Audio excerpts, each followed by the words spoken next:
నువ్వు నాకు 48 గంటల వార్నింగ్ ఇవ్వడం కాదు, నేనే నీకు 48 గంటల వార్నింగ్ ఇస్తున్నా. ఈ 48 గంటల్లో నువ్వు కనుక అక్కడి నుంచి కదలకపోతే, నువ్వు కనుక మా మీద దాడి చేస్తే నీకేం కలిగే నష్టం లేదు. కానీ నిన్ను నమ్ముకుని దేశాలు మాత్రం నాశనం చేసేస్తా. నిన్ను నమ్ముకొని నీ దేశాన్ని నమ్ముకొని వేరే దేశంలో పెట్టుబడి పెట్టిన కంపెనీలు మాత్రం లేపేస్తా. కాస్త కన్ఫ్యూజన్గా ఉన్న మాత్రం క్లారిటీగా వినాల్సిన మాట ఏంటంటే, ఇరాన్కు అమెరికా ఇచ్చిన వార్నింగ్ ఇది. ఇరాన్కి అమెరికా ఇచ్చిన వార్నింగ్ గురించి మాట్లాడుకున్నాం. బట్ క్లారిటీగా ఇంకా చెప్పాలంటే, ఇప్పుడు అదే అమెరికాకు ఇరాన్ వార్నింగ్ ఇస్తోంది. మిడిల్ ఈస్ట్లో వార్ ముదురుతోంది అనడానికి దానికి సంబంధించిన బిగ్ బ్రేకింగ్ న్యూస్ చూస్తున్నారు. అమెరికాకు ఇరాన్ మరో బిగ్ వార్నింగ్ ఇచ్చింది. ఎలక్ట్రిసిటీ ఇన్ఫ్రాస్ట్రక్చర్ మీద కనుక దాడి చేస్తే, మా ఎనర్జీ మీద కనుక మీరు దాడి చేస్తే గల్ఫ్ దేశం మొత్తం చీకటి చేస్తూ ఉంటే ఇరాన్ వార్నింగ్ ఇస్తోంది. గల్ఫ్ దేశాల్లో 80% విద్యుత్ కేంద్రాలు సముద్ర తీరానికి 50 కిలోమీటర్ల దూరంలోనే ఉన్నాయి. మీరు చూడొచ్చు, రేంజ్ ఆఫ్ ఎలక్ట్రిసిటీ గురించి మాట్లాడుకున్న సందర్భంలో మీరు చూడొచ్చు, say good bye to electricity అని చెప్పి. అయితే ఇక్కడ ఇరాన్ చెప్తున్న మాట ఇది, నేను అంటున్న మాట కాదు. గల్ఫ్ దేశాల్లో 80% విద్యుత్ కేంద్రాలు ఇటు కోస్టల్ ఏరియాకి 50 కిలోమీటర్ల లోపంలోనే ఉన్నాయి, అంటే 50 కిలోమీటర్ల లోపే ఉన్నాయి. అన్ని విద్యుత్ కేంద్రాలను మా మిసైల్స్ పేల్చేయగలం. దీంతో మిడిల్ ఈస్ట్లో మరోసారి తీవ్ర ఉద్రిక్తత నెలకొంది. చిన్న పొరపాటు జరిగిన సౌదీ, యూఏఈ, ఖతర్, కువైట్ దేశాల విద్యుత్ గ్రిడ్లు కుప్పకూల్ చేస్తామని చెప్పి ఇటు ఇరాన్ వార్నింగ్ ఇస్తోంది. ఆ గ్రిడ్స్ ఇప్పుడు ప్రమాదాలు ఉన్నాయంటోంది. విద్యుత్ ప్లాంట్స్ ఆగిపోతే సముద్రపు నీటిని శుద్ధి చేసే ప్లాంట్స్ కూడా ఆగిపోయే ప్రమాదం ఉంది. డీసాల్టేషన్ అంటారు. డీసాల్టేషన్ అంటే వాళ్ళు సముద్ర నీటిని కదా పాప మంచినీటినిగా చేసుకొని వాళ్ళు తాగుతుంటారు, వాళ్ళు ఉపయోగించుకుంటుంటారు. దీంతో అది కూడా ప్రమాదం. తాగునీటికి దాంతోపాటు సాగు అక్కడ అలాగా లేదు, ఉన్న ఎంతో కొత్త మేరకు మాత్రమే. అది కూడా పక్కన పెడితే వాళ్ళు పూర్తిగా ఆధారపడింది చమురు మీద, కాబట్టి ఇప్పుడు అది ప్రమాదంలో ఉంటుంది. గల్ఫ్ దేశాల్లో తాగునీటి కటకట ఏర్పడే అవకాశం ఉంది. Iran advanced drones, ballistic missiles ప్రయోగిస్తుంది. ఇప్పటికే గల్ఫ్ దేశాల ఎయిర్ డిఫెన్స్ సిస్టమ్ను దాటి దాడులు చేస్తామంటూ కూడా ఇప్పుడు బెదిరిస్తోంది ఇరాన్. దుబాయ్లోని సోలార్ పార్క్లను సైతం తన టార్గెట్ లిస్టులో చేర్చింది ఇరాన్. ఇరాన్ నుంచి రక్షణ కల్పించాలని అమెరికాపై గల్ఫ్ దేశాలు ఇప్పటికే ఒత్తిడి చేస్తూ ఉన్నాయి. కానీ ఇప్పటికే ఇజ్రాయెల్ మీద దాడి చేస్తున్న ఇరాన్ వాళ్ళ డిఫెన్స్ సిస్టమ్ని దాటుకొని కొద్దిసేపటి క్రితం హార్డ్లీ ఒక 1 hour బిఫోర్ 2 hours బిఫోర్ నేను ఒక వార్త చూడడం జరిగింది.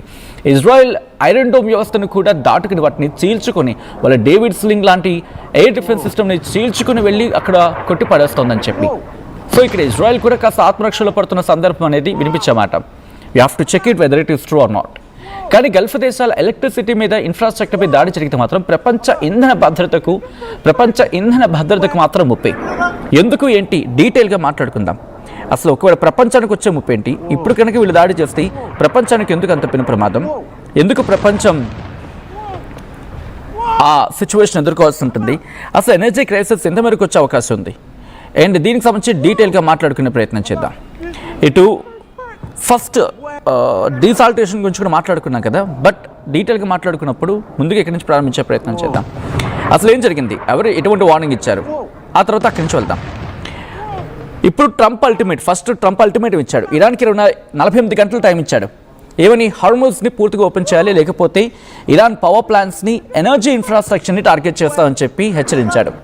అంతే కదా, వాళ్ళ పవర్ ప్లాంట్స్ని, ఇన్ఫ్రాస్ట్రక్చర్ని, ఎనర్జీ ఇన్ఫ్రాస్ట్రక్చర్ని, అంటే ఈ చమురు శుద్ధ కర్మాగారాలు కావచ్చు, లేకపోతే వాళ్ళ స్టోరేజ్ కావచ్చు, ఇలా ఎనర్జీ సెక్టర్ని మొత్తం వాళ్ళ ఇన్ఫ్రాస్ట్రక్చర్ని డ్యామేజ్ చేస్తా అన్నాడు. ఇరాన్ ఏముంటుంది, ఓకే మీరు మా ఎనర్జీ సైట్స్ మీద దాడి చేస్తే మేము ఊరుకుంటామా, అమెరికా ఆలియస్కి సంబంధించిన గల్ఫ్ ఎనర్జీ సైట్స్ మీద టార్గెట్ చేస్తాం.